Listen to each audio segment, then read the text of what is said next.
Монгол Ардын намын баг хурал дээр найтаасан улсын их хурал ханиа төрлөө засгийн газар хатгай аваад одоо хагалгааны ширээн дээр байж байна.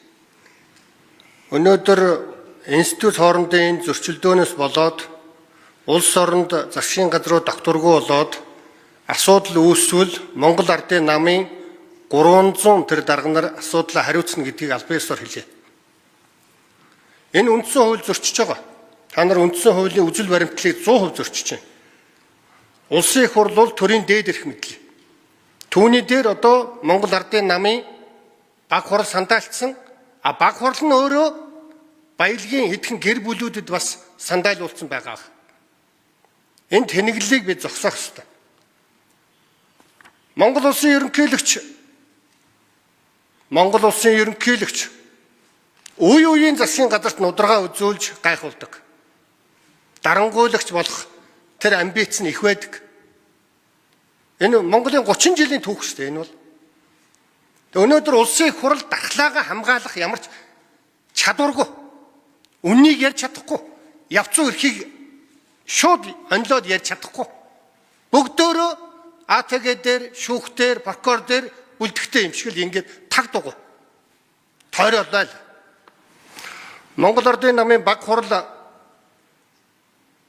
ийм арчаагүй нөлөөлж засгийн газрыг өнөөдөр боомлж байгаад би харамсаж байна. Би засгийн газрыг шүүмжилдэг. Уран дээр, байгаль орчны хуулиуд дээр. Гэхдээ би асуудлаа ярьдаг. Хизээч дарга сайд амбиц байдгүй. Би зөвхөн асуудлыг ярьдаг. Тоо баримттай үндсэлтэй.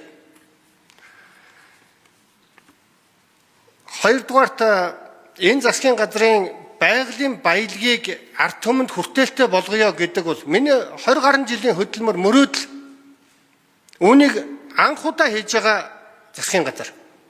Баялагын эх оронч үзлийг анх удаа яг одоо мото болгоод явж байгаа засгийн газар.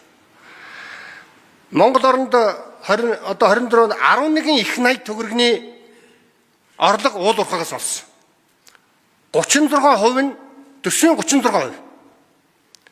Манай ядуу ард иргэд гэвэл 28% нь байгаа. 400 мянган өрг санхүүгийн дарамтанд байгаа. Яагаад? Ийм их баялаг болчоод яагаад? Хитгэн гэр бүл хагартлаа баяж байна л гэсэн үг. Энийг ярьсны төлөө цөм 20 жил зодууллаа л да. Энийг анх удаа ярьсан засгийн газар. Баялагын сангийн тухай. Тэгэхээр Монгол улсын ерөнхийлөгч болгон баялагтай эзэн Монгол гэж гардаг, гараад баялагын эзэдийн карманд ордог, Монголоо өсөр хайдаг. Энэний эсрэг явсан засгийн газар одоо ингээд үндсэндээ хоногоо тоолж явах шиг байна. Тэгэхээр улс төрийн үг байдаг юм л да. Миний өрсөлдөгч гэдэг юм уу одоо эрх баригчнаар унж байхад саад болж болохгүй гэдэг шиг.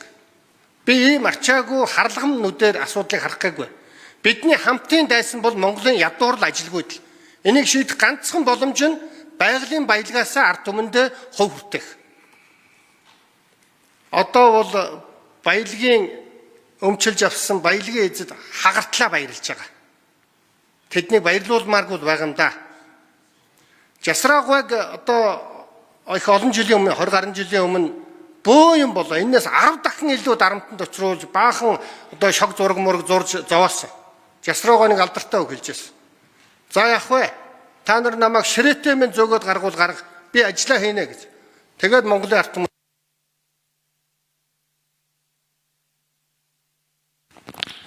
За 1 минут нэмж өгье. За үг хэлэндээ асуух юу ах вэ? Зөвөр нэг л юм хэлчихээ дөө.